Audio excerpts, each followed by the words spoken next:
Jared Casey's story has sort of gone national at this point after he made that catch on Saturday. I was just wondering, from your perspective, what's it been like to see him get all that attention? It's great. It's a great story. It kind of, parallels this program in many ways, and how you want guys to continue to work hard and do what you ask and be ready when called upon, and some of the most unlikeliest guys get called upon at certain times, and to step up, make a play, it's great. And, see the videos of his family, all that. It's pretty neat. And then also, obviously, he comes in for Mason gets hurt. I guess how's Mason doing? And also Luke Grimm, I believe, didn't play either. Yeah, Luke didn't make the trip, and so we're hoping he can maybe help us this week. Did a little bit here today, but yeah, bodies are down a little bit. I mean, in that tight end room, we lost Will Huggins about a month or so ago. Lost Spencer Rowe. Now Mason's down. Ben Miles was down for multiple weeks as well. So that's why you really also admire. And those are the stories that you really don't talk about till you get to this situation where a guy stays ready, stays prepared. It's a credit to Andy as his position coach to make sure guys are locked in and preparing in other ways and had an opportunity because, even in the huddle, they had to decide between him and Trevor Cardell who was going to be at each spot. And you don't have a chance to rep every single guy at every single play for every situation, so backups always have to be ready, and he was, and again, real happy for him. And then also you list Jason as a starter on the depth chart this week. I guess, what are the sort of plans for that position moving forward, and especially Jalen's redshirt possibility? Yeah,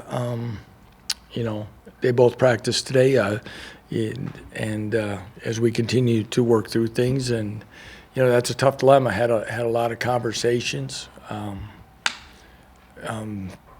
with Jalen, as did Andy and Jim. We talked with Jalen's parents. I talked with Jalen's father yesterday afternoon because when we sat down, weeks ago, we talked about a plan, and obviously sometimes those have to be adapted. But we told the family that we would respect their decision on what they want to do. And talking with Jalen, and he sees the momentum of what this team is doing, what it's done for our locker room, and he's all in to help us build this program, and he wants to play. So with Jason specifically, how close was he to being available on Saturday? Could he have gone? I don't get into really percentages. It would have had to be an emergency situation because he really didn't practice much at all. So again, preparation. Now he's taking a lot of reps, but those things we had a lot of multiple discussions on that. Okay, if Jalen's helmet comes off, does he go in? Does Miles Fallon go in? If we lose Jalen, who's really ready to play? And a lot of that would have been predicated on score and situations, but because he really didn't do much at all. And he was out there, he's dressed, mental reps. And then as the week went on, he did better. He warmed up really well. But, so. And finally, just when you look at the defensive performance, there's 4 turnovers on one side that they forced, and on the other side they allowed 56 points. I guess looking back over the film, how do you think that unit did? How did what? How that unit did? Yeah, you hit the highlights. Causing some fumbles, especially on their side of the field. O.J. Burrow's big interception, but even at that time of the interception, they had 3 timeouts left, so we knew it wasn't over. But that was a huge play, especially for a true freshman. And Jacoby's pick 6 was a great read, a great play by him, and really, propelled us in with great momentum and a big lead at half. So those things are all great, but you alluded to the points scored and yardage. I mean, it's still a bouncing act, and we still have a lot of work to do. That's a really explosive offense, and you saw it was never over. And so we got work to do. But get 4 turnovers, don't turn the ball over. I'm really proud of us in that regard. 10 penalties versus 4 penalties. I thought we had good composure through the game, and it still went, past 60 minutes. Are you guys going to stick with Jalen as the starting quarterback this week then? It could be that way. So you're not going to name a starter for Probably this TCU not. game? Probably not. But yeah, he's going to play. So. I mean, would there be any reason to not start him, especially after how he played? You're going to try to get me to commit to say it, aren't you? Okay. If you ask the same question 3 different ways, you might just get me to say he's going to start. Right, Jesse?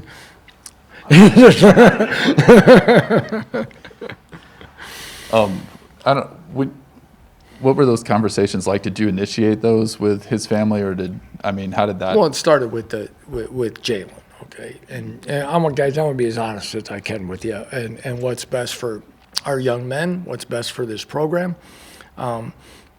and share with you the things I can. Yeah, of course we wanted to talk to him about it, and there's a lot of things that go into it. It goes into the quarterback competition and what we want all our positions to be through competitive nature, but also we saw what emotionally, energy, what it did for our program to get a win like that, and so all those things play in a decision, and it's as things were discussed about now essentially burning a year, but he could always do that another year if necessary. But it also says what can happen here down the stretch for us, and what that does for program momentum and recruiting and all the other facets of our fan base engagement, and what we have to try to do for everyone to go out and win football games. And after some really good discussions, we came to this conclusion, and the family supports it. And you have a lot of discussions with families sometimes, and as you say, this was definitely one of the more positive, interactive, collaborated decisions that I've been able to be a part of. It's kind of unique too because of the 2020 year. I mean, you could kind of use that and still play 5 years without a red shirt, right? For him. So. And like we said, what started all this for him was the fact that he was blue shirted, which meant he did not arrive until August of 2020. No summer development program, no summer time to learn the system, even though it's a different system. And then, not exactly sure, you all know better than me which game he started as a 17-year-old. And it was more for him in the maturation process, not just solely based on his play. And going back to fall camp, he didn't practice much the last week and a half of camp. He had a tired arm, and it was something that he was shut down. And I stood before you guys a lot of times and talked about that it was a very close competition, and it was. And when he had to be shut down, it put him behind. When was the last time people made such a big deal about a game your team won? Oh, I don't know. I know last year there were some big wins that we felt. I think, I think when you and Bill, I think when, excuse me. Maybe we like beating a Rutgers when we were a group of 5 school, and you beat a Power 5 school, something like that, and those things. Not sure, but it was again just happy for them. Not so much in. A lot happens in a short period of time to process, and as I said yesterday, some people the official told us to stay back because they're going to review it, and then it kind of hit me after he said that to me. I was telling the guys to stay back. I'm like, what's the difference? The game's over one way or the other. Just it's just a matter if it gets reversed. So, but yeah. How do you think your players have handled this? It's kind of been a unique couple days, I'm sure. How have they? Because it's right now you're in a new game week. Have they moved on pretty easily, or? I thought we practiced 2 solid days so far. That was one of the first things. It's a very good question, because one of the first things I talked to them about was my concern about how they handled success. we talked after the Oklahoma game that we played 3.5 quarters or so of really good football, and I don't know if we approached the Oklahoma State week and an excellent football team with the same intensity that we needed to take the next step, and that's what we just closed practice with here today. If you want to continue to be successful and experience more of those feelings, what are you doing more than you did a week ago to get prepared? And that's a process young men have to learn and go through it, and keep demanding more of themselves, not just the coaches. And the coaches have to keep coaching and coach them harder than they ever have before. And I told them that from the start as well, is if you thought we were tough on the little things before, we'll even be more so now.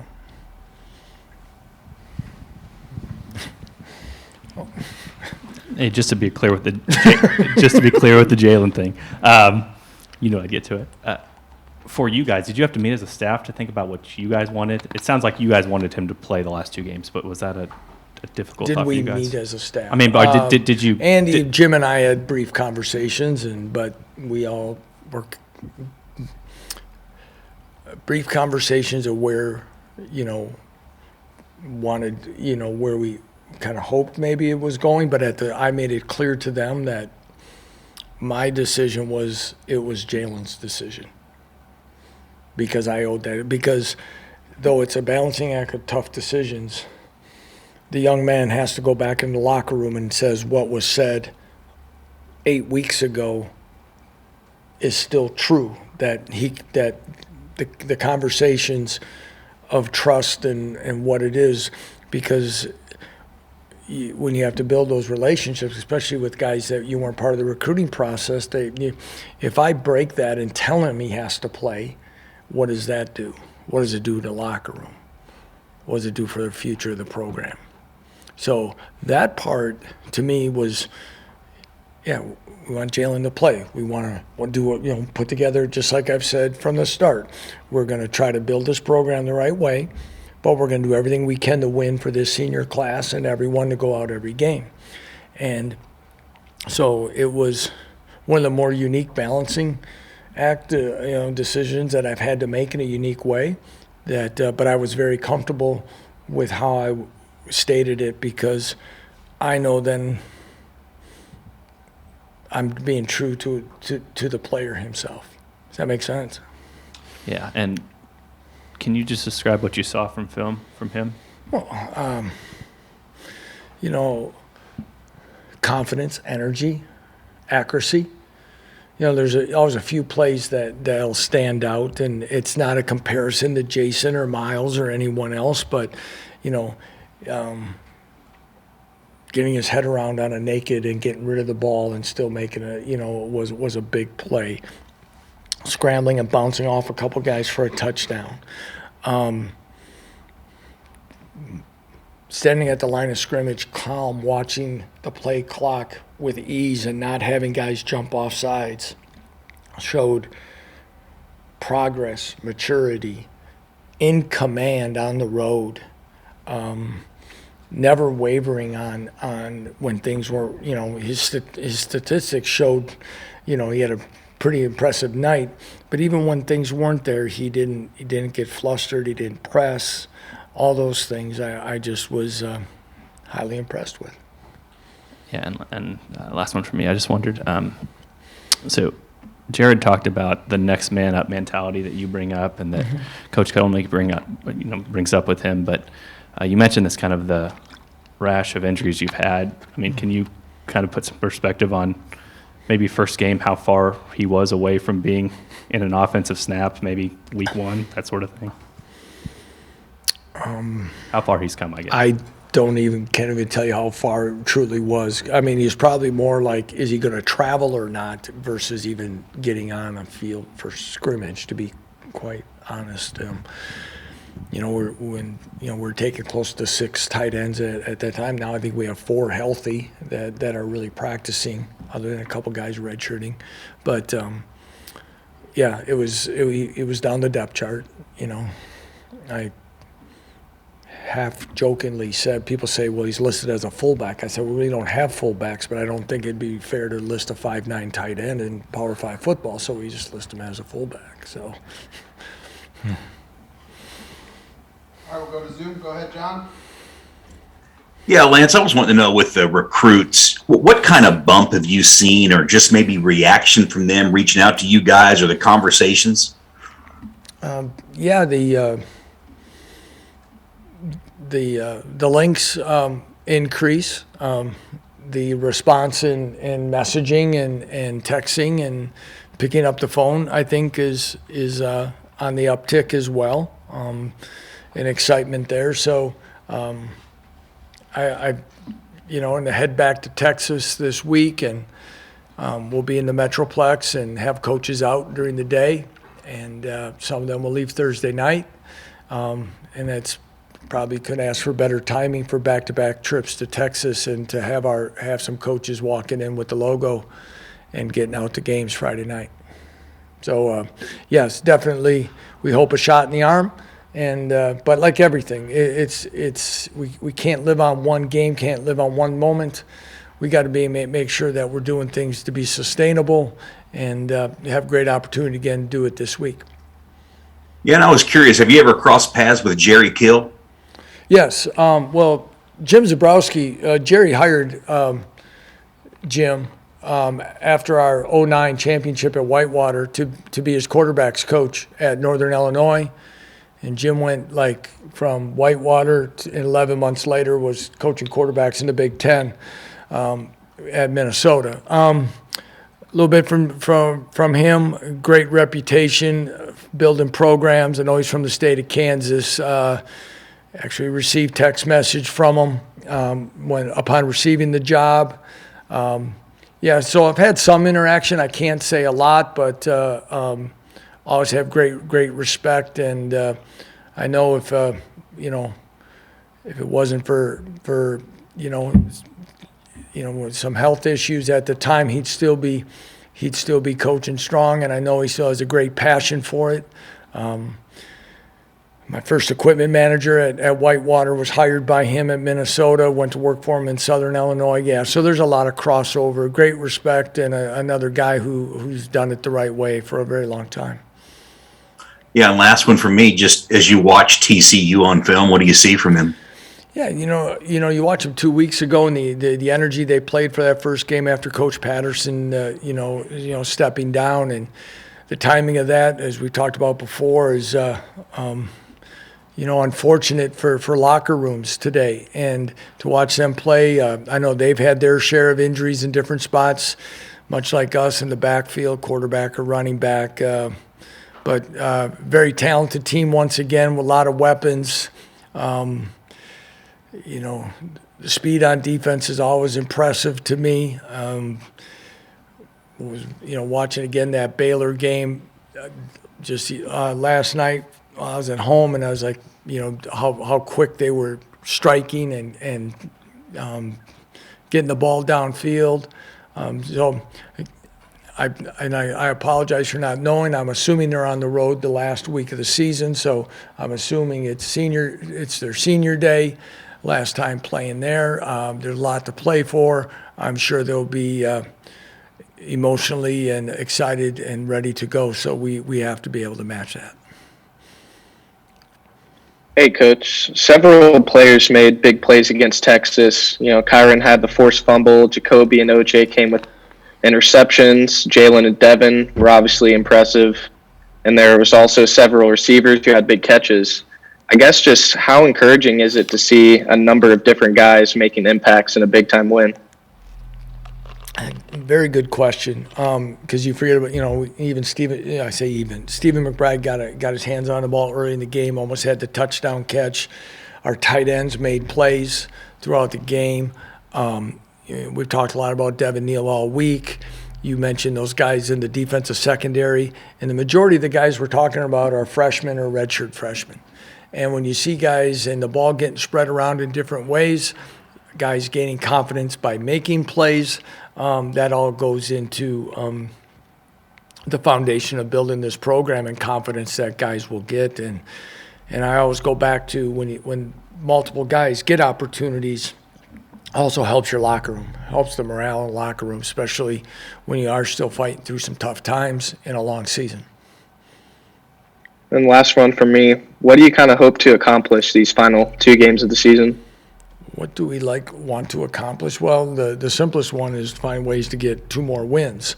But again, to continue to progress in all 3 phases. Again, we had a punt blocked, a couple of other special teams things that we need to sharpen up on. We had some good things happen in special teams.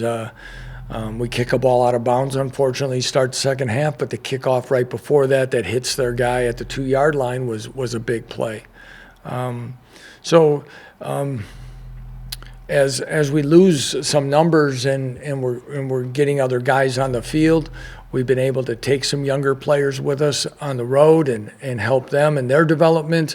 But at the same time, we want to continue for our first units to continue to get better and make the improvement here down the final stretch. Because again, when we've talked all year about the lack of spring practice and other things, these are all important that have to keep stacking themselves as we head into an off season and head into our first spring with this football team.